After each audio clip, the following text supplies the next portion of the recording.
Robert গ্রিনের লেখা the 48 loss of power বইটি ক্ষমতা নিয়ে লেখা সবচেয়ে কৌশলপূর্ণ ও চোখ খোলা বইগুলোর একটি। কিভাবে ক্ষমতা অর্জন করা যায়, তা ধরে রাখা যায় এবং কিভাবে ক্ষমতাবানদের থেকে নিজেকে রক্ষা করা যায়, এই বই তা বিস্তারিতভাবে ব্যাখ্যা করে।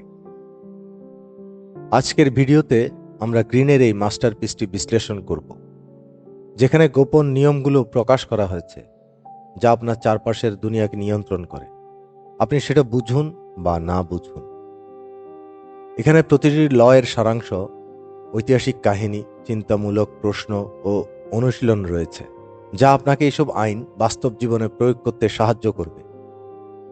দ্য 48 লস অফ পাওয়ার বইটি 4টি আলাদা পর্বে বিভক্ত করে ভিডিও তৈরি করা হয়েছে, যাতে আপনি আপনার জন্য গুরুত্বপূর্ণ ক্ষেত্রগুলোতে মনোযোগ দিতে পারেন। এটি প্রথম পর্ব। এখানে 48 ল এর ভিতরে 12টি ব্যাখ্যা ও বিশ্লেষণ করা হয়েছে। কথা না বাড়িয়ে চলুন শুরু করি। ল 1, কখনো আপনার প্রধানকে ছায়ায় ফেলে দেবেন না। 1700 শতকের ফ্রান্সে নিকোলা ফুকের ছিলেন রাজা চতুর্দশ লুইয়ের অর্থমন্ত্রী। ফ্রান্সের প্রধানমন্ত্রী মারা গেলে ফুকে ভাবলেন এটাই তার সুযোগ সেই পদটি পাওয়ার। কিন্তু তিনি একটি মারাত্মক ভুল করলেন। তিনি রাজাকে প্রভাবিত করার জন্য অতিরিক্ত চেষ্টা করলেন। তিনি তার বিলাসবহুল প্রাসাদ সাতুতে ভলা ভিক্তোয়ে ফ্রান্সের ইতিহাসের সবচেয়ে জমকালো পার্টির আয়োজন করেন। এই পার্টি ছিল সম্পদ ও ক্ষমতার এক বিশাল প্রদর্শনী। কিন্তু এই পরিকল্পনা বুমেরাং হয়ে যায়। পার্টিটি এতটাই বড়, এতটাই প্রভাবশালী ছিল যে রাজা চমৎকৃত হওয়ার বদলে হীনমন্যতায় ভুগতে থাকেন। পরদিনই ফুকেকে গ্রেফতার করা হয়। তার বিরুদ্ধে রাষ্ট্রীয় তহবিল আত্মসাতের অভিযোগ আনা হয়। যদিও অধিকাংশ অভিযোগ ছিল ভুয়া, তবু তাতে কিছু আসে যায় না, কারণ রাজা ইতিমধ্যে সিদ্ধান্ত নিয়ে ফেলেছেন। ফুকেকে যাবজ্জীবন একাকী কারাবাসে পাঠানো হয় এবং তিনি পিরেনিস পর্বতের উচ্চতম অঞ্চলের একটি জেলখানায় শেষ 20 বছর কাটান। সবচেয়ে বড় শিক্ষা: কখনো এমন কিছু করবেন না যাতে আপনার ঊর্ধ্বতন নিজেকে ছোট মনে করে। তাদের প্রশংসা করুন, তাদের সহায়তা করুন, কিন্তু কখনো তাদের ছাপিয়ে যাবেন না। ক্ষমতা অত্যন্ত ভঙ্গুর। একবার হুমকি মনে করলে আপনি হয়তো আর কোনোদিনই ফিরে আসতে পারবেন না। এই আইনটিকে আপনি কিভাবে নিজের পক্ষে কাজে লাগাতে পারেন? গ্যালিলিও গ্যালিলেই এই কৌশলটিকে চমৎকারভাবে ব্যবহার করেছিলেন।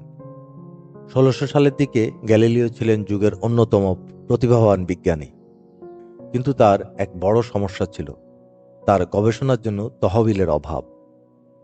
তিনি যখন বৃহস্পতি গ্রহে চাঁদ আবিষ্কার করেন, তখন তিনি সেটা শুধু ঘোষণা করেননি, তিনি কৌশলে সেই আবিষ্কার উৎসর্গ করেন মেদিচি পরিবারকে, যাদের রাজচিহ্ন ছিল বৃহস্পতির প্রতীক। এই স্মার্ট চাটুকারিতা দারুণভাবে কাজ করে। মেদিচিরা ভাবল এই আবিষ্কারই তাদের ঐশ্বরিক শাসনের প্রমাণ। তারা গ্যালিলিওকে রাজপ্রাসাদের গণিতবিদ ও দার্শনিক হিসাবে নিয়োগ দেন, যা তার আর্থিক ও রাজনৈতিক নিরাপত্তা নিশ্চিত করে। একজন আইন অমান্য করে সবকিছু হারান, আরেকজন কৌশলে আইন প্রয়োগ করে উন্নতি করেন। আপনার বাস্তব জীবনে এই আইন প্রয়োগের উপায়: আপনার ঊর্ধ্বতন যদি অনিরাপত্তা বোধে ভোগেন, তাহলে নিজের বুদ্ধিমত্তা দেখিয়ে নয়, বরং তার আইডিয়াগুলোর প্রশংসা করে তাকে আত্মবিশ্বাস দিন। মাঝে মাঝে তার পরামর্শ চাওয়া অথবা সাফল্যের কৃতিত্ব তাকে দেওয়া হতে পারে চতুর পদক্ষেপ। গ্যালিলিওর মতো কৌশল করে নিজের সফলতাকে এমনভাবে উপস্থাপন করুন যেন তা আপনার ঊর্ধ্বতনের সাফল্যেরই একটি সম্প্রসারণ। তবে কখন এই আইনের ব্যতিক্রম করবেন? যদি আপনার ঊর্ধ্বতন দুর্বল হয়ে পড়েন কিংবা প্রভাব হারাচ্ছেন, তাহলে হয়তো সময় এসেছে তাকে ছাপিয়ে যাওয়ার। তবে সেটা করতে হবে অত্যন্ত কৌশলীভাবে। এমনভাবে নিজেকে উপস্থাপন করুন যেন আপনি প্রকৃত উত্তরসূরি। ল 2, কখনো বন্ধুদের অতিরিক্ত বিশ্বাস করো না, শত্রুদের ব্যবহার করতে শেখো। নবম শতকে বাইজেন্টাইন সম্রাট মাইকেল তৃতীয় একটি বড় ভুল করেছিল। তিনি বহু বছর আগে এক বন্ধুকে খুব বেশি বিশ্বাস করেছিল।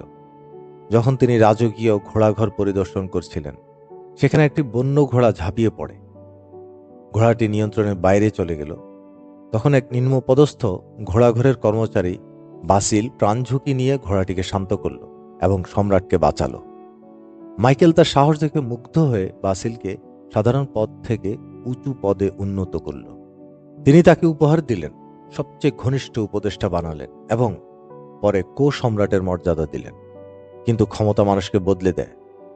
বাসুল তার সম্রাটের বন্ধু হিসাবে সন্তুষ্ট ছিল না, সে সিংহাসন চেয়েছিল। এক রাতে সেই একই ব্যক্তি যিনি আগে মাইকেলের জীবন বাঁচিয়েছিল তার বিরুদ্ধে ষড়যন্ত্র করল। বাসিল মাইকেলকে হত্যা করিয়ে নিজের জন্য সাম্রাজ্য দখল করল। বন্ধুরা অনিশ্চিত হতে পারে, তারা হিংসুক নয়, অধিকারের দাবি করে, এবং যখন অনেক ক্ষমতা পাওয়া যায় তারা প্রায় ভুলে যায় কিভাবে তারা সেখানে পৌঁছেছে। অন্যদিকে শত্রুরা অনেক বেশি পুণ্যানুমেয়। তাদের কিছু প্রমাণ করার থাকে যা তাদের নিয়ন্ত্রণ করা সহজ করে তোলে। শাং রাজবংশের কথা ভাবুন। শতাব্দী ধরে চীন শাসন করা ছিল মৃত্যুদণ্ডের মতো। সামরিক নেতা সম্রাটকে উৎখাত করত, কিন্তু বিশ্বাসঘাতকতার ভয়ে সে তার সহ সেনাদের হত্যা করত। আবার নতুন সেনানায়করা উঠে আসত এবং এই চক্র চলত। কিন্তু 960 সালে এক সেনানায়ক ঝাও কোয়াং ইন, যিনি পরে শাং রাজবংশের সম্রাট তৈজু হন, ভিন্ন কিছু করলেন। তিনি তার সহ সেনাপতিদের হত্যার পরিবর্তে একটি বিলাসবহুল ভোজে আমন্ত্রণ জানালেন এবং তাদের প্রস্তাব দিলেন ধনী জীবনযাপন করে অবসর নিন, হত্যার ভয়ে ভীত না হয়। তারা সম্মত হল এবং সেইভাবে সম্রাট তৈজু কয়েক শতকের রক্তক্ষয়ী অভ্যুত্থান শেষ করলেন। তার রাজবংশ 300 বছরেরও বেশি স্থায়ী হল।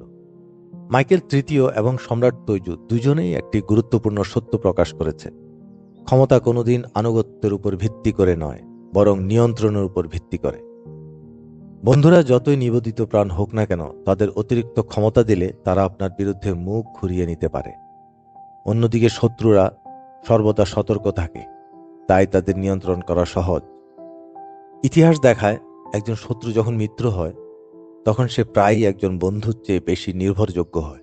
তারা জানে তাদের অতীত কাজ তাদের ঝুঁকিতে ফেলেছে, তাই তারা তাদের আনুগত্য প্রমাণ করতে বেশি চেষ্টা করে। এই আইন প্রয়োগ করতে চাইলে বন্ধুদের প্রতি সাবধান থাকুন। তারা অনুগত্য মনে হলেও ঘনিষ্ঠতা থেকে অধিকারবোধ জন্মায় এবং তা থেকে রোষ তৈরি হয়। তারা সাধারণত আপনাকে সরাসরি চ্যালেঞ্জ করে না, কিন্তু এর মানে এই নয় যে তারা আপনাকে সমর্থন করে। তাদের বিশ্বাসঘাতকতা প্রায় হঠাৎ ও অপ্রত্যাশিত হয়। বন্ধুদের নিয়োগ করলে আপনার কর্তৃত্ব দুর্বল হতে পারে। ব্যক্তিগত ও পেশাদার সীমা মিশে যায়, যা শৃঙ্খলা বজায় রাখা কঠিন করে তোলে। শত্রুদের আপনার উপকারে লাগান। শত্রুর অভাব থাকলে নিজেই তৈরি করুন। একজন নেতা যিনি কোনো প্রতিদ্বন্দ্বী না পায়, তিনি নিজের দুর্বলতা দেখতে পান না। শত্রু আপনাকে কৌশলগত হতে বাধ্য করে এবং একটি পরিষ্কার শত্রুর বিরুদ্ধে একত্রিত হতে দেয়। খোলা শত্রু পূর্বানুমেয়। আপনি জানেন তারা কোথায় দাঁড়ায়, কিন্তু বন্ধুর আড়ালে লুকানো শত্রু অনেক বেশি বিপজ্জনক। আনুগত্য একটি মিথ, কৌশলী সবকিছু। যদি আপনি ক্ষমতা চান তাহলে আনুগত্যের উপর নির্ভরতা বন্ধ করুন। বন্ধুকে রাখুন বন্ধুত্বের জন্য, কিন্তু দক্ষ ও সক্ষম ব্যক্তিদের নিয়ে কাজ করুন, যারা হয়তো একসময় আপনার প্রতিদ্বন্দ্বী ছিল। কারণ দিনের শেষে বিশ্বাসঘাতক বন্ধু এক মুহূর্তে আপনাকে পেছনে ফেলতে পারে, কিন্তু ভালোভাবে নিয়ন্ত্রিত শত্রু সর্বদা প্রত্যাশিত আচরণ করবে। ল 3, আপনার প্রকৃত উদ্দেশ্য গোপন রাখুন। 1900 শতকে ওটো ভন বিসমার্ক ক্রোয়েশিয়ার সংসদে কাজ করতেন। সে সময় অনেক রাজনীতিবিদ অস্ট্রিয়ার সাথে যুদ্ধ করতে চাইছিলেন, কারণ তারা বিশ্বাস করেছিল ক্রোয়েশিয়ার সেনাবাহিনী তাদের থেকে অনেক ভালো। কিন্তু বিসমার্ক দুইটি বিষয় জানতেন: রাজা যুদ্ধের বিরোধী ছিলেন এবং ক্রোয়েশিয়া পুরোপুরি প্রস্তুত ছিল। যদি তিনি তার প্রকৃত উদ্দেশ্য প্রকাশ করতেন, যুদ্ধের জন্য ক্রোয়েশিয়া যখন সম্পূর্ণ প্রস্তুত হবে তখন পর্যন্ত অপেক্ষা করার কথা, তাহলে তাকে রাজা এবং জনসাধারণ দুইয়ের প্রতিরোধের মুখোমুখি হতে হতো। তাই তিনি অন্য কৌশল খেললেন। তিনি পুরোপুরি যুদ্ধের বিরোধী ভান করলেন। তিনি অস্ট্রিয়াকে প্রশংসা করলেন, যুদ্ধকে পাগলামি হিসেবে নিন্দা করলেন এবং কূটনীতিকে উৎসাহিত করলেন। এই প্রতারণার মাধ্যমে তিনি সময় কিনলেন আর চুপচাপ ক্রোয়েশিয়ার সামরিক শক্তি বাড়ালেন। যখন সময় উপযুক্ত হল তখন আক্রমণ করলেন। ক্রোয়েশিয়া অস্ট্রিয়াকে পরাস্ত করে জার্মানিকে ক্রোয়েশিয়ার শাসনের অধীনে একত্রিত করল। এর ফলে বিসমার্ক ক্রোয়েশিয়ার প্রধানমন্ত্রীর পদ নিশ্চিত করলেন। শক্তি আসে অন্যদের আপনার সম্পর্কে যা জানা তার নিয়ন্ত্রণ থেকে। যদি মানুষ আপনার পরবর্তী পদক্ষেপ অনুমান করতে না পারে, তারা আপনাকে থামাতে পারবে না, কিন্তু আপনি যদি খুব বেশি প্রকাশ করেন তারা প্রস্তুতি নিতে পারবে। এই জন্য নিয়ন্ত্রণের মূল চাবিকাঠি হল প্রবঞ্চনা। মানুষকে এক কথা বিশ্বাস করিয়ে রেখে আপনি গোপনে অন্য কিছু করবেন। কিভাবে করবেন? মিথ্যা আকাঙ্ক্ষা দিয়ে বিভ্রান্ত করুন।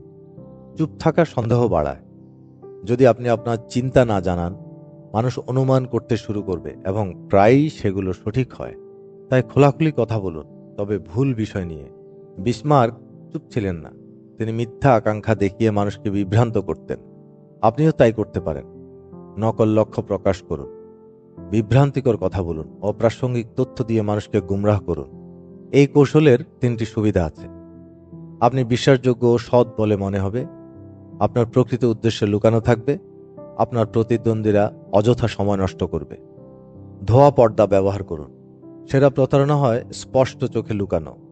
বন্ধুত্বপূর্ণ অঙ্গভঙ্গি, নির্দোষ চেহারা বা বিনম্রতার ছলও হতে পারে ধোয়া পর্দা। মানুষ সাধারণ ও নির্দোষ মনে হওয়া জিনিসে বেশি মনোযোগ দেয় আর গভীর কিছু ভাবতে পারে না। দুর্বল ও নির্দোষ মনে হোক। ইতিহাসের সবচেয়ে শক্তিশালী ব্যক্তিরা যারা উপেক্ষিত হতে শিখেছে তারা সফল হয়েছে। যদি আপনি উদাসীন, নির্দোষ বা অক্ষম মনে হন, মানুষ আপনাকে কম মনোযোগ দিবে, আর ঠিক তখনই আপনি আপনার পদক্ষেপ নেবেন। মানুষ স্বভাবতই যাকে সামনে পায় তাকে বিশ্বাস করে। তারা ধরে নেয় কথা ও কাজ মিলবে। কিন্তু আপনি যদি তাদের দেখতে না চান, তা নিয়ন্ত্রণ করতে পারেন, তাহলে আপনি তাদের বিশ্বাসও নিয়ন্ত্রণ করতে পারবেন।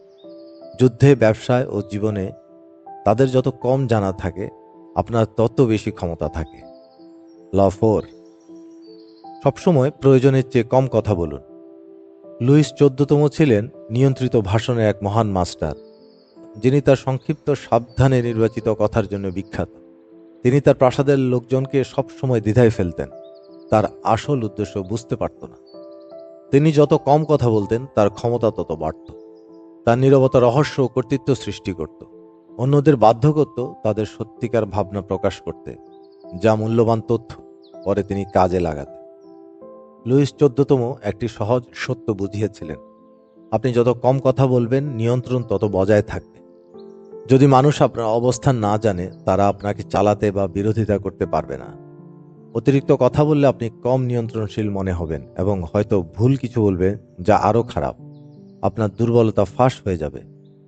সাধারণ শব্দ যদি অস্পষ্ট বা খোলা হয়, বেশি গুরুত্বপূর্ণ ও শক্তিশালী মনে হবে। তাহলে নীরবতার শক্তি কিভাবে ব্যবহার করবে?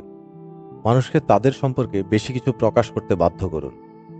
নীরবতার সবচেয়ে শক্তিশালী প্রভাব হলো এটি মানুষকে অস্বস্তি দেয়। আপনি যখন কথা বলা বন্ধ করবেন, তারা সেই ফাঁকে জায়গা পূরণ করতে চাইবে। কথা বলতে গিয়ে তারা তাদের ভাবনা, টেনশন, এমনকি দুর্বলতা প্রকাশ করতে পারে। মানুষ আপনার প্রতি আরও মনোযোগী হবে যখন আপনি কম কথা বলবেন। নীরবতা আকর্ষণ সৃষ্টি করে। মানুষ আপনার প্রতিটি কথা বিশ্লেষণ ও ব্যাখ্যা করতে শুরু করবে। প্রায় আপনি যা বলার চেয়ে বেশি অর্থ বের করবে। কথা একবার বললে ফিরে নেওয়া যায় না। মনে রাখবেন, শব্দ শক্তিশীল, কিন্তু তাদের ফলাফলও আসে। একবার বলার পর আপনি সেগুলো মুছে ফেলতে পারবেন না। বেশি কথা বললে আপনি কেমন দেখাবেন? আপনি কম কথা বললে আপনার কথা গোপন জ্ঞানের মতো শোনায়, যা মানুষকে ভাবতে বাধ্য করে। তারা আপনাকে আরও সম্মান করবে, কারণ তারা আপনার আসল কথা বুঝতে পারছে না। অপরদিকে বেশি কথা বললে আপনি কম প্রভাবশালী মনে হবেন, যদিও আপনার আইডিয়াগুলো দারুণ হতে পারে। অতিরিক্ত কথা বলা ধ্বংসের কারণ হতে পারে। খ্রিস্টপূর্ব 454 সালে রোমান সৈনিক কোরিওলানাস তার যুদ্ধ জয়ের জন্য সবার প্রশংসা পেতেন, কিন্তু যখন তিনি সিনেটে প্রার্থী হলেন, তার অহংকার এবং অতিরিক্ত কথা বলার অভ্যাস মানুষকে তার বিরুদ্ধে ঘুরিয়ে দিল। যত বেশি কথা বলবেন, তত বেশি মানুষ দূরে সরে গেল। তার খ্যাতি ধ্বংস হলো এবং তিনি নির্বাসিত হলেন। কোরিওলানাস তার কথার নিয়ন্ত্রণ হারিয়েছিলেন, আর এটাই তাকে সবকিছু থেকে বঞ্চিত করল। মূল কথা, অতিরিক্ত কথা বললে আপনার ক্ষমতা ক্ষীণ হয়, আবার তা সম্পূর্ণ নষ্টও হতে পারে। ল 5, অনেক কিছু নির্ভর করে সুনামের উপর। জীবনের মতো এটি রক্ষা করুন। রেনেসার যুগে ইতালিতে চেজারে বর্জিয়ার শুধু সামরিক দক্ষতা বা কৌশলের উপর নির্ভর করতেন না। তার সবচেয়ে বড় অস্ত্র ছিল তার ভয়ঙ্কর সুনাম। তার নির্মমতা কিংবদন্তির মতো ছড়িয়েছিল এবং তিনি নিশ্চিত করতেন সবাই বিশ্বাস করুক যে তিনি তার লক্ষ্য অর্জনে কোনো বাধা মেনে নেবেন না। এই ইমেজটাই বহু প্রতিদ্বন্দ্বীকে দূরে রেখেছিল। বর্জিয়া বুঝেছিলেন ধারণা বা ভাবমূর্তি কাজের মতো শক্তিশালী হতে পারে। তার সুনাম ছিল একটি ডাল যা তাকে বিশ্বাসঘাতকতা থেকে রক্ষা করত, আর একটি তলোয়ার যা তার শত্রুদের ভয় দেখাতো তাদের আসল চ্যালেঞ্জ করার আগেই। আপনার সুনাম হলো আপনার সবচেয়ে বড় সম্পদগুলোর মধ্যে একটি। মানুষ আপনাকে প্রকৃতভাবে চেনার আগে চেহারা দেখে বিচার করে। একটি শক্তিশালী সুনাম ডাল এবং অস্ত্র উভয় হিসেবেই কাজ করে। এটি আপনাকে সমালোচনা থেকে রক্ষা করে এবং আপনার শক্তিকে বহুগুণ বাড়িয়ে তোলে, যার ফলে আপনার প্রভাব বেশি হয়। একটি সুগঠিত সুনাম সম্মান, কর্তৃত্ব এবং কখনো কোনো ভয়ও জাগায়। কিন্তু একবার এটি নষ্ট হলে আপনি দুর্বল হয়ে পড়েন, যেন সহজ টার্গেট যারা আপনাকে ভেঙে ফেলতে অপেক্ষা করছে। শুরুতে আপনার উচিত একটি নির্দিষ্ট বিষয়ের গুণের উপর ভিত্তি করে সুনাম তৈরি করা, যেমন উদারতা, সততা বা চতুরতা। এই মূল বৈশিষ্ট্য আপনাকে স্মরণীয় করে তুলবে এবং অন্যদের মাঝে আলোচনার বিষয় করে তুলবে। সুনাম গড়ে তুলুন ধীরে ধীরে, সাবধানে এবং মজবুত ভিত্তির উপর। কিন্তু সতর্ক থাকুন, সুনাম প্রতিষ্ঠার পর তার সর্বোচ্চ মাত্রায় রক্ষা করতে হবে। আপনার সুনামে আঘাত আসতে পারে, এটা প্রতীক্ষা করে থাকে, সুতরাং রক্ষায় কৌশলী হন। সুনাম রক্ষার এবং বৃদ্ধি করার 4টি উপায়। 1. কখনো হতাশ বা উদ্যমী মনে হবে না। যখন আপনার সুনাম চ্যালেঞ্জ করা হয় তখন আবেগপ্রবণ হয়ে আক্রমণ না করে ঠান্ডা মাথায় থাকুন। হতাশা আপনার দুর্বলতাকে প্রকাশ করে আর ঠান্ডা মনোবল সম্মান অর্জন করে। 2. প্রতিদ্বন্দ্বীদের সম্পর্কে গুজব ছড়ান। সর্বোত্তম প্রতিরক্ষা কখনো কখনো আক্রমণ হয়। কারো সুনাম আঘাত করা একটি শক্তিশালী অস্ত্র হতে পারে, বিশেষ করে যদি আপনার ক্ষমতা তাদের থেকে কম হয়। কিন্তু গুজব ছড়ানোর সময় সাবধান থাকুন, যেন এটি ক্ষুদ্র বা বদলা নেওয়ার মতো না হয়। উদ্দেশ্য সন্দেহ সৃষ্টি করা, হতাশা নয়। 3. অতিরিক্ত আক্রমণ করবেন না। যদিও গুজব ছড়ানো কার্যকর হতে পারে, কিন্তু খুব বেশি আক্রমণ করলে আপনার নিজের সুনামই ক্ষতিগ্রস্ত হতে পারে। 4. হাস্যরস বা নম্র ঠাট্টা ব্যবহার করুন। যখন আপনার সুনাম মজবুত তখন সূক্ষ্ম কৌশল যেমন হাস্যরস বা হালকা ঠাট্টা ব্যবহার করতে পারেন। একটি বুদ্ধিমান হালকা আঘাত প্রতিদ্বন্দ্বীকে কষ্ট দেয়, কিন্তু কঠোর মানহানির চেয়ে বেশি কার্যকর। এটা এমন যেন সিংহ ইঁদুরকে খেলায় রেখেছে। আপনি নিয়ন্ত্রণে আছেন আর প্রতিদ্বন্দ্বী প্রতিরক্ষামূলক অবস্থায়। এখন ভাবুন, যদি আপনার সুনাম ময়লা হয় তবে চিন্তার কোনো কারণ নেই, এটি চিরস্থায়ী নয়। কি করতে হবে? কৌশলী সঙ্গী নির্বাচন করুন। নিজেকে এমন ব্যক্তিদের সাথে যুক্ত করুন যারা আপনার ইমেজের সঙ্গে মিলে যায়। যেমন জেপি মর্গান তার সুনাম উন্নত করেছিলেন শিল্পকলা সংগ্রহ করে এবং রেমব্র্যান্টের মতো মহান শিল্পীদের সঙ্গে যুক্ত হয়ে। তার নাম সাংস্কৃতিক মর্যাদার সঙ্গে জড়িয়ে পড়ল, যা তার অবস্থানকে আরও উন্নত করল। বিশ্বাসযোগ্য ব্যক্তিদের মাঝে নিজেকে রাখুন। তাদের সুনাম আপনার সুনামে স্থানান্তরিত হবে এবং আপনাকে নিজেকে পুনর্গঠন করতে সাহায্য করবে। ল 6. যে কোনো মূল্যে নজর আকর্ষণ করুন। থমাস এডিসন জানতেন শুধু প্রতিভা থাকা যথেষ্ট নয়, আপনাকে দৃশ্যমান হতে হবে। তিনি শুধু একজন আবিষ্কারক ছিলেন না, তিনি ছিলেন একজন শোম্যান। তিনি চলতেন চমকপ্রদ জনসাধারণের সামনে প্রদর্শনী আর ভবিষ্যতের প্রযুক্তির, রোবট, চিন্তাশীল মেশিন সম্পর্কে সাহসী দাবি করতেন। এমন সব কিছু যা তিনি আসলে তৈরি করার কথা ভাবতেন না, কিন্তু তাতে কোনো সমস্যা হয়নি, কারণ জনগণ তার কথায় মুগ্ধ হয়ে গিয়েছিল। অন্যদিকে তার প্রতিদ্বন্দ্বী নিকোলা টেসলা হয়তো আরও প্রতিভাবান বিজ্ঞানী ছিলেন, কিন্তু এডিসনের মতো নজর কিভাবে আকর্ষণ করতে হয় সেটা দক্ষতা তার ছিল না। ক্ষমতার খেলায় ধারণা প্রায় বাস্তবতাকে হারিয়ে দেয়। 1915 সালে গুজব ছড়িয়েছিল যে এডিসন ও টেসলা উভয়ে নোবেল পুরস্কার পেতে চলেছেন, কিন্তু যখন পুরস্কার কমিটি এডিসনের কাছে পৌঁছায় তখন তিনি পুরস্কার নেওয়া অস্বীকার করলেন, কারণ পুরস্কার গ্রহণ করলে টেসলার নাম তার সঙ্গে যুক্ত হবে এবং এডিসনের মতে তার নজর সবাইকে ভাগাভাগি করতে হয় না। এটা একটি সম্পদ যা নিয়ন্ত্রণ করতে হয়। জীবনের সবকিছু দর্শনের উপর বিচার হয়। যদি আপনাকে কেউ না দেখে তাহলে আপনি অস্তিত্বহীন। অনেকে আড়ালে লুকিয়ে থাকে, ভয় পায় নজরে আসার জন্য, কিন্তু আপনি যদি অন্যদের সঙ্গে মিশে যান তাহলে আপনি ক্ষমতাহীন হয়ে পড়বেন। সমাধান: নিজেকে একটি নজর কাড়া চুম্বকের মতো বানান। দেখতে বড় ও আকর্ষণীয় হন। মানুষকে আপনাকে দেখতে বাধ্য করুন। কেউ জন্মগতভাবে নজর আকর্ষণ করতে জানে না, এটা শেখার মতো দক্ষতা। এখন চলুন আলোচনা করি 6টি শক্তিশালী কৌশল যা আপনার নাম এবং আইডিয়াগুলোকে প্রতিদ্বন্দ্বীদের থেকে আলাদা করবে। 1. আপনার নাম সংযুক্ত করুন সাড়া ফেলা বা বিতর্কের সাথে। যদি কেউ আপনাকে লক্ষ্য না করে তাহলে নিজেই কোনো বিতর্ক তৈরি করুন। পিটি বার্নাম, বিখ্যাত শোম্যান, নিজেই ভুয়া গুজব ছড়াতেন, কারণ তিনি জানতেন নজরের খেলায় খারাপ সংবাদও উপেক্ষার চাইতে ভালো। তবে এই কৌশল সাবধানে ব্যবহার করুন, কারণ অনেক বেশি বিতর্ক বিপরীত ফল দিতে পারে। শুরুতে গুরুত্বপূর্ণ নয়, কোনো খবরের নজর পাচ্ছেন, শুধুমাত্র পাওয়া জরুরি। 2.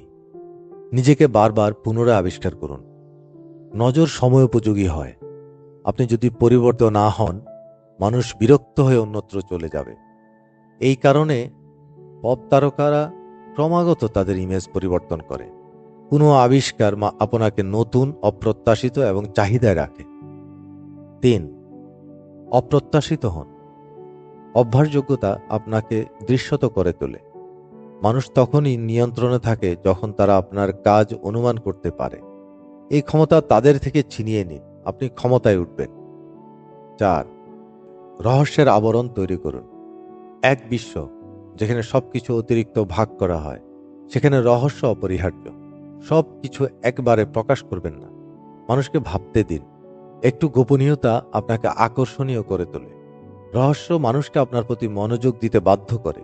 তারা আপনার প্রতিটি কাজ বিশ্লেষণ করে আপনাকে বোঝার চেষ্টা করে, আর যত বেশি তারা আপনাকে নিয়ে ভাববে, তত বেশি আপনি তাদের মনে থাকবেন। 5. আক্রমণের শিকার হওয়া উপেক্ষার চাইতে ভালো। অধিকাংশ মানুষ সমালোচনার ভয়ে বিতর্ক এড়ায়। এটা বড় ভুল। নজর পাওয়াই ক্ষমতা, আর বিতর্কতা বাড়ায়। সমালোচনা থেকে ভয় পাবেন না, বরং তা কাজে লাগান। যদি কেউ আপনাকে আক্রমণ করে, মানে তারা আপনাকে লক্ষ্য করছে। 6. আত্মবিশ্বাসী এবং রহস্যময় বড় ব্যক্তিত্ব হিসেবে নিজেকে প্রকাশ করুন। মানুষ সাধারণ কিছু নয়, বরং কিংবদন্তিকে শ্রদ্ধা করে। আপনাকে যা আলাদা করে সেটা কখনো ছোট করবেন না। আপনার শক্তিগুলোকে বাড়িয়ে তুলুন। নিজের সত্ত্বাধিকার রাখুন এবং নিজের সুবিধার জন্য ব্যবহার করুন। আপনি যদি মিশে যান, আপনি অদৃশ্য হয়ে যাবেন, কিন্তু আপনি যদি আড়াল হয়ে দাঁড়ান, আপনি উজ্জ্বল হয়ে উঠবেন। ল 7. অন্যদের কাজ করান, কিন্তু সবসময় পুরস্কার নিজের নিন। থমাস এডিসন, যিনি মহান আবিষ্কারক হিসেবে পরিচিত, তার কীর্তি শুধু নতুনত্বের উপর নয়, অন্যদের কাজের স্বীকৃতি নেওয়ার উপরও নির্মিত। 1800 সালের দিকে এডিসন নিযুক্ত করেছিলেন নিকোলা টেসলাকে, একজন প্রতিভাবান বিজ্ঞানীকে, তার পুরনো বৈদ্যুতিক জেনারেটর উন্নত করার জন্য। টেসলাকে তিনি $50,000 পুরস্কারের প্রতিশ্রুতি দিয়েছিলেন, কিন্তু কাজ শেষ করার পর এডিসন তাকে হাসতে হাসতে বলেছিলেন, তুমি আমেরিকান রসিকতা বুঝো না। টেসলা রেগে গেলেন, কাজ ছেড়ে দিলেন এবং পরবর্তীতে বিকল্প বৈদ্যুতিক সিস্টেম আবিষ্কার করলেন, যা অনেক উন্নত ছিল। যদিও টেসলা একজন গবেষক ছিলেন, তিনি ক্ষমতার খেলায় কখনো দক্ষ হননি। তিনি শুধুমাত্র আবিষ্কারের দিকে মনোযোগ দিয়েছিলেন, প্রভাবের দিকে নয়। ফলস্বরূপ তিনি দারিদ্র্যে মারা গেলেন, আর এডিসন হয়ে গেলেন কিংবদন্তি। বিশ্ব পরিশ্রমের পুরস্কার দেয় না, সে প্রদর্শনের পুরস্কার দেয়। সবচেয়ে কঠোর পরিশ্রমী নয়, বরং যিনি সবাই থেকে বেশি নজর কেড়ে নেন, তিনি জিতে যান। নিজের জন্য কখনো করবেন না যা অন্যরা আপনার জন্য করতে পারে। এর 4টি কারণ। 1. পরিশ্রান্ত হওয়া দুর্বলদের ব্যাপার। আপনি যদি সবকিছু নিজের হাতে নিতে চান, আপনি দমিয়ে পড়বেন। কিন্তু মানুষ প্রশংসা করে তাদের যারা প্রায় নিঃশক্তি ও সহজে দক্ষ মনে হয়, যেমন ঈশ্বরের মতো ক্ষমতা সম্পন্ন। 2. আপনার কাছে সব ক্ষমতা নেই। মানুষদের ব্যবহার করুন যাদের আছে আপনার অভাব। অত্যন্ত প্রতিভাবান ব্যক্তিদেরও দুর্বলতা থাকে। সমাধান: যাদের দক্ষতা আপনার নেই, তাদের খুঁজে বের করুন এবং ব্যবহার করুন। 3. দিগ্জয়ীদের কাঁধে দাঁড়ান। ইতিহাসের অনেক বিখ্যাত ব্যক্তি আসল নির্মাতা ছিলেন না, তারা ছিলেন চমৎকার ধারক গ্রাহক। শেক্সপিয়ার তার গল্পগুলো পুরনো লেখকদের কাছ থেকে নিয়েছিলেন। পিকাসো অন্যান্য শিল্পীদের কলা কৌশল অনুকরণ করতেন। স্টিভ জবস পার্সোনাল কম্পিউটার আবিষ্কার করেননি, তিনি বিদ্যমান ধারণাগুলো নিয়ে তা উন্নত করেছেন এবং নিজের করে নিয়েছেন। সত্যিকারের প্রতিভা হচ্ছে যিনি নিজ থেকে নতুন কিছু তৈরি করেন না, বরং জানেন কি নিতে হবে এবং কিভাবে ব্যবহার করতে হবে। 4. কখনো কখনো শেয়ার করা শ্রেয়। পুরস্কার নেওয়া গুরুত্বপূর্ণ, কিন্তু কখনো কখনো কৌশলগতভাবে অন্যদের স্বীকৃতি দেওয়া আপনাকেও আরও ক্ষমতা দিতে পারে। উদাহরণ হিসাবে হেনরি কিসিঞ্জারকে নিন। নিক্সনের আমলে মার্কিন রাষ্ট্রদূত। তিনি চীনের সঙ্গে ঐতিহাসিক আলোচনার পেছনে মস্তিষ্ক। কিসিঞ্জার বুঝতেন মাঝে মাঝে অন্যদের সাময়িকভাবে গ্লোরি দেওয়া দীর্ঘমেয়াদে আপনার প্রভাব বজায় রাখতে সাহায্য করে। ল 8, অন্যদের আপনার কাছে আসতে দিন, প্রয়োজন হলে ফাঁদ ব্যবহার করুন। 1600 সালে জাপানের সবচেয়ে বড় গৃহযুদ্ধের সময় টোকুগাওয়া ইয়েসু নামক ধৈর্যশীল ও চতুর যুদ্ধনেতা তার শক্তিশালী শত্রু মিৎসুনারি ইশিদার মুখোমুখি হন। কিন্তু তিনি প্রথমে আঘাত করতে যাননি, বরং অপেক্ষা করলেন। তার গুপ্তচর নিয়োগ দিলেন, মিথ্যা গুজব ছড়ালেন এবং শত্রুর মিত্রদের ঘুষ দিয়ে নিজেদের নেতার বিরুদ্ধে ঘুরিয়ে দিলেন। শত্রুর অবস্থান ভিতর থেকে ধীরে ধীরে দুর্বল হয়ে পড়ল। যখন ইশিদা শেষ পর্যন্ত আক্রমণ করলেন, তখন তার সৈন্যরা ইতিমধ্যে বিশ্বাসঘাতকতা ও ক্লান্তিতে দুর্বল হয়ে পড়েছিল। ইয়াসু সেকিগাহারা যুদ্ধে তাদের পরাজিত করে জাপানের শাসন নিশ্চিত করলেন। সেনাসূত্রে বলা হয়েছে, চতুর যোদ্ধা নিজের ইচ্ছা শত্রুর উপর চাপিয়ে দেয়, কিন্তু শত্রুর ইচ্ছাকে নিজের উপর চাপাতে দেয় না। শক্তিশালী মানুষ নীরব থাকে, তারা আকর্ষণ করে, তারা বুঝে প্রথমে আঘাত করা প্রায় ভুলের কারণ হয়। অপেক্ষা করে, পর্যবেক্ষণ করে এবং অন্যদের লোভ দেখিয়ে নিজ শর্তে খেলায় নিয়ন্ত্রণ রাখে। কিভাবে অন্যদের আপনার শর্তে আসাতে পারেন? 1, অন্যদের প্রতিক্রিয়া জানাতে থাকুন, নিজে কখনো না। যখন আপনি প্রতিক্রিয়া দেখান, তখন আপনি নিয়ন্ত্রণ হারান। সুযোগ বা শত্রুকে ধরার পিছনে ছুটে না গিয়ে আপনি নিজেই খেলার নিয়ম তৈরি করুন, প্রলোভন তৈরি করুন, এমন একটি প্রস্তাব যা তারা প্রত্যাখ্যান করতে পারে না। তাদের বিশ্বাস করুন তারা নিয়ন্ত্রণে আছে, অথচ আসলে তারা আপনার ফাঁদে পা দিয়েছে। তারা অস্থির হলে আপনি সঠিক সময়ে আঘাত করুন। 2, শত্রুকে ফাঁদ দিন, তারপর আঘাত করুন। মানুষ লোভ, অহংকার বা ভয়ের দ্বারা কাজ করে, এটি ব্যবহার করতে শিখুন। লোভী মানুষকে সম্পদ দিয়ে টানুন, অহংকারী মানুষের অহংকারকে চ্যালেঞ্জ করুন, ভীত মানুষকে নিরাপত্তা দিয়ে ভয় দেখান।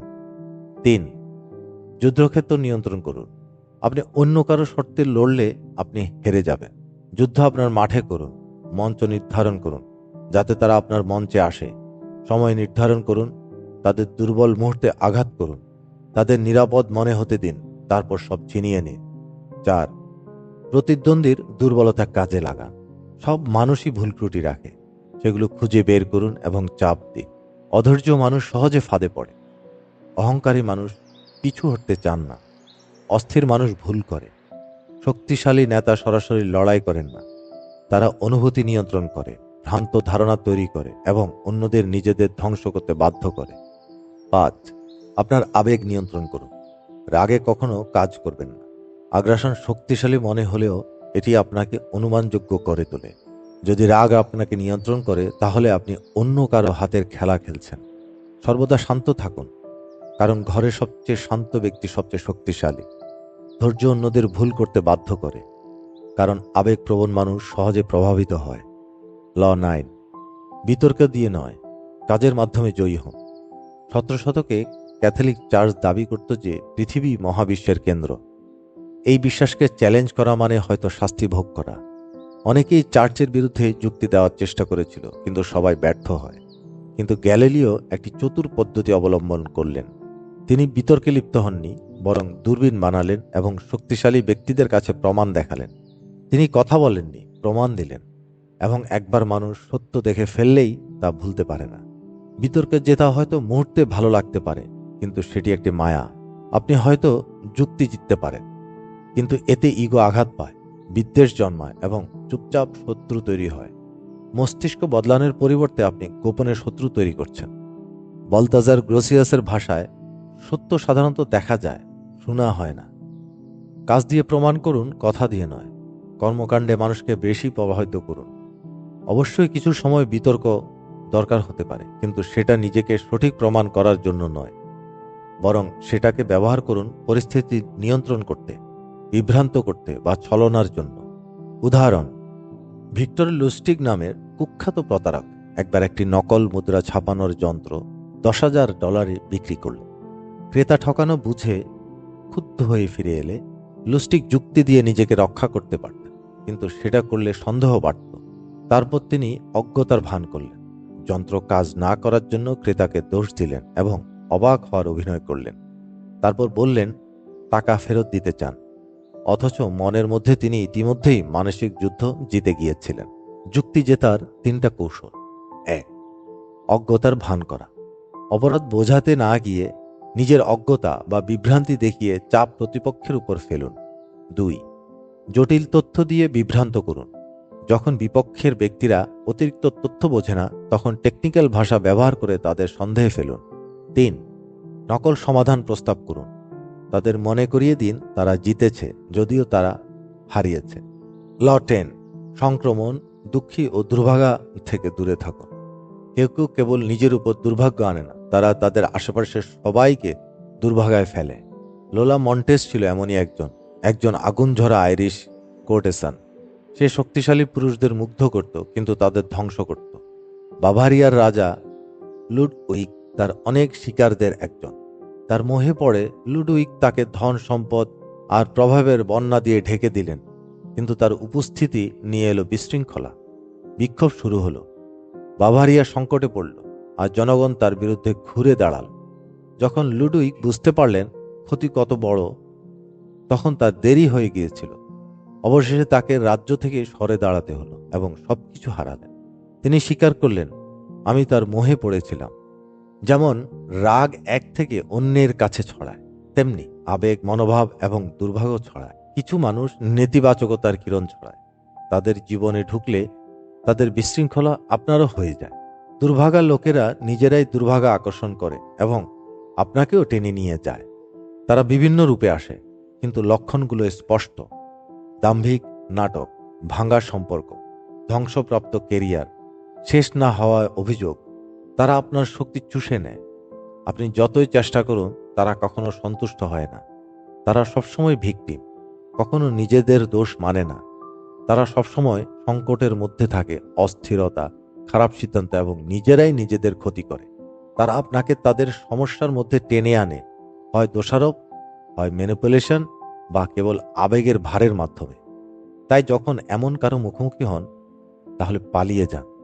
তাদের সাথে ঝগড়া করবেন না, সাহায্য করার চেষ্টা করবেন না, এবং কখনো তাদের আপনার বন্ধুদের সাথে পরিচয় করাবেন না। আপনি সংক্রমণ ছড়াবেন। কিছু মানুষ রক্ষা পাওয়া সম্ভব নয়, চেষ্টা করলে আপনার নিজেকেই নিচে টেনে নেবে। ভুল মানুষের উপর সময় নষ্ট করার বদলে নিজেকে সঠিক মানুষের মাঝে রাখুন। যদি বিষাক্ত মানুষ আপনাকে ক্ষতিগ্রস্ত করে, তবে ইতিবাচক মানুষ আপনাকে উজ্জীবিত করবে, অনুপ্রাণিত করবে এবং সফলতা সহজ করে তুলবে। সঠিক সঙ্গ নির্বাচন করার জন্য আপনি যদি প্রাকৃতিকভাবে উদ্বিগ্ন হন, তাহলে শান্ত এবং স্থির মানুষদের বন্ধু করুন। যদি আপনি প্রায় হতাশাবাদী হন, তাহলে আশাবাদীদের সঙ্গে থাকুন। যদি আপনি একাকী হয়ে যেতে চান, তাহলে সামাজিকভাবে আত্মবিশ্বাসী মানুষের সাথে সংযুক্ত হন। আপনার মনোভাব আপনার চারপাশের মানুষের দ্বারা গঠিত হয়। তাই বুদ্ধিমানের মতো নির্বাচন করুন, সংক্রমিতদের থেকে দূরে থাকুন এবং পরিবর্তে ভাগ্যবান, সুখী ও শক্তিশালীদের সাথে নিজেকে যুক্ত করুন। ল 11: মানুষকে আপনার উপর নির্ভরশীল হতে শিখুন। 1600 শতকের শুরুতে ফ্রান্সের লুই 13 ছিলেন কঠিন অবস্থায়। তিনি ছিলেন তরুণ, অনভিজ্ঞ, এবং তার মা মেডিচি, যিনি রেজেন্ট হিসাবে শাসন করতেন, তার ছায়া ঢাকা। দেশ অস্থিরতায় ভুগছিল, রাজকীয় পরিবার বিদ্রোহ করছিল, শত্রুরা ঘিরে ধরছিল, আর রাজা ক্ষমতা হারিয়ে ফেলেছিলেন। এখানে এলো কার্ডিনাল রিসেলিও, এক অসাধারণ কূটনীতি ও রাজনৈতিক মস্তিষ্ক। প্রথমে তিনি শুধু একজন উপদেষ্টা ছিলেন। রাজাকে পরাস্ত করার বদলে তিনি চুপচাপ রাজার প্রতিটি গুরুত্বপূর্ণ সিদ্ধান্তে নিজেকে জড়িয়ে নিলেন। বিদেশ নীতি পরিচালনা করলেন, রাজতান্ত্রিক বিদ্রোহ দমন করলেন এবং সামরিক অভিযান সংগঠিত করলেন, সবই রাজার নামে। লুই 13 হয়তো সামনের মঞ্চে ছিলেন, কিন্তু রিসেলিও আসলেই ফ্রান্স শাসন করতেন। তবে কার্ডিনাল খুবই সাবধান ছিলেন। তিনি রাজাকে খুব বেশি শেখাননি। রাজা তার নির্দেশনার উপর নির্ভরশীল থাকতেন, তাছাড়া তার কিছুই করতে পারতেন না। যখন মানুষ তাদের সফলতা, নিরাপত্তা বা সুখের জন্য আপনার উপর নির্ভর করে, তারা কখনোই আপনাকে ছাড়বে না। তাদের যত বেশি আপনার উপর নির্ভরশীলতা, আপনার নিয়ন্ত্রণ ততই বেশি। কিন্তু যদি তারা বুঝতে পারে তারা আপনার ছাড়া চলতে পারে, তাহলে আপনি তাদের কাছে বদলি হতে পারেন। তাই নিজেকে অপরিহার্য করে তোলার 10টি উপায়। এক, দুর্বল নেতা খুঁজুন। শক্তিশালী শাসক আপনার প্রয়োজন পড়ে না, দুর্বলদের পড়ে। যাদের ক্ষমতা আছে কিন্তু দিশা বা শক্তি নেই, তাদের সঙ্গে নিজেকে মিলিয়ে নিন, তাদের অনুপস্থিতি পূরণ করুন। দুই, মানুষকে ভাবিয়ে দিন তারা আপনাকে ছাড়া চলতে পারে না। এটা সূক্ষ্ম কৌশল। তাদের উপর এমন নির্ভরশীলতা তৈরি করুন যাতে তারা বুঝতে পারে আপনাকে হারানো বিপর্যয় সাধন হবে। তিন, তাদের কাজের মধ্যে নিজেকে ডুবিয়ে দিন। যত বেশি নেতা আপনার ক্ষমতার উপর নির্ভরশীল হবে, আপনাকে বদলি করা ততই কঠিন হবে। চার, একটি অপরিবর্তনীয় দক্ষতা অর্জন করুন। আপনি যদি কোনো বিশেষ প্রতিভা, গভীর জ্ঞান বা বিশেষ দক্ষতা দেন, মানুষ আপনাকে বাদ দেওয়ার আগে চিন্তা করবে। পাঁচ, নিজেকে বদলি করা অসম্ভব করে তুলুন। ছয়, সবসময় বিকল্প রাখুন। যখন মানুষ জানবে আপনার কাছে অন্য পদ বা শক্তির উৎস আছে, তারা আপনাকে ধরে রাখার জন্য লড়াই করবে। সাত, বিশেষজ্ঞদের মতো দেখান। কখনো কখনো ধারণা বাস্তবতার চেয়ে শক্তিশালী। এমন একটি অবয়ব তৈরি করুন যে অন্যরা বিশ্বাস করে তারা আপনার ছাড়া চলতে পারবে না। আট, ক্ষমতার উৎসের সঙ্গে নিজেকে জড়িয়ে ফেলুন। ততটাই গভীরে নিজেকে ঢুকিয়ে ফেলুন যে আপনাকে বাদ দেওয়া মানে বড় সমস্যা সৃষ্টি করা। নয়, গোপন গোয়েন্দাগিরি ব্যবহার করুন। মানুষের গোপন তথ্য জানা আপনাকে অমূল্য করে তোলে, কিন্তু এটি বিপজ্জনকও হতে পারে। বুদ্ধিমানের মতো ব্যবহার করুন, নয়তো সন্দেহ আপনাকে ভেতর থেকে ধ্বংস করতে পারে। 10, ভালোবাসা আশা করবেন না, ভয় করুন। যারা আপনার উপর নির্ভরশীল তারা আপনাকে পছন্দ করতে বাধ্য নয়, কিন্তু তারা আপনাকে হারানোর ভয়ে থাকতে হবে। ভালোবাসা মায়ার মতো, কিন্তু হারানোর ভয় শক্তিশালী। মিলিত নির্ভরশীলতা তৈরি করুন। সেরা অবস্থান হলো পারিপার্শ্বিক নির্ভরশীলতা। তারা আপনাকে চায়, কিন্তু আপনারও তাদের উপর কিছু নিয়ন্ত্রণ থাকে। এভাবে আপনি পুরো নেতৃত্বের বোঝা বহন না করে নিয়ন্ত্রণ বজায় রাখতে পারেন। ল 12, নির্বাচিত সততা এবং উদারতা ব্যবহার করে আপনার শত্রুকে নিষ্ক্রিয় করুন। 10 বছর ধরে গ্রিকরা ট্রয়ের শহর জয় করতে ব্যর্থ হয়েছিল। শহরের বিশাল প্রাচীর এবং দক্ষ যোদ্ধাদের কারণে এটি অনুপ্রবেশ অসম্ভব ছিল। প্রতিটি আক্রমণ প্রত্যাখ্যিত হয়েছে, প্রতিটি পরিকল্পনা ব্যর্থ হয়েছে। কিন্তু গ্রিকরা বল প্রয়োগের বদলে প্রতারণার পথ বেছে নিল। একদিন তারা হঠাৎ গায়েব হয়ে গেল। তাদের জাহাজ চলে গেছে, শিবির ফাঁকা। তার জায়গায় রাখা হয়েছিল এক বিশাল কাঠের ঘোড়া, যা দেবতাদের উপহার হিসাবে দেখানো হয়। কেউ সতর্ক করেছিল একটি ফাঁদ হতে পারে, কিন্তু অহংকারে অন্ধ হয়ে ট্রয়ানরা বিশ্বাস করল এটি আত্মসমর্পণের নিদর্শন। তারা ঘোড়াটিকে শহরের ভিতর টেনে নিল এবং বিজয় উদযাপন করল। রাতের অন্ধকারে কাঠের ঘোড়ার ভিতরে লুকানো গ্রিক যোদ্ধারা বেরিয়ে এসে শহরের দরজা খুলে দিল। নিকটবর্তী গ্রিক সেনাবাহিনী শহর আক্রমণ করে কয়েক ঘন্টার মধ্যে ধ্বংস করে দিল। ট্রয়, যেটি 10 বছর ধরে যুদ্ধে প্রতিরোধ করেছিল শক্তির মাধ্যমে নয়, একটি সুচিন্তিত উদারতার কাজ দ্বারা বুদ্ধ হল। মানুষ স্বভাবতই সন্দেহপ্রবণ এবং প্রতারণার প্রতি সতর্ক থাকে। তাই পরোক্ষভাবে একটি সততার কাজ অনেক বেশি শক্তিশালী হয়ে ওঠে। যখন কেউ সত্যবাদী মনে হয়, বিশেষ করে যখন তা অপ্রত্যাশিত হয়, তখন সেটা অন্যদের সম্পূর্ণ অচেতন করে দেয়। এটাকে বলে নির্বাচিত সততা। শুরুতেই বিশ্বাস অর্জন করুন এবং মানুষ পরে আসা প্রতারণা চোখ বন্ধ করে মেনে নিবে বা যুক্তি খুঁজে বের করবে। সততাকে আপনার শক্তিশালী অস্ত্র বানানোর 7টি উপায়।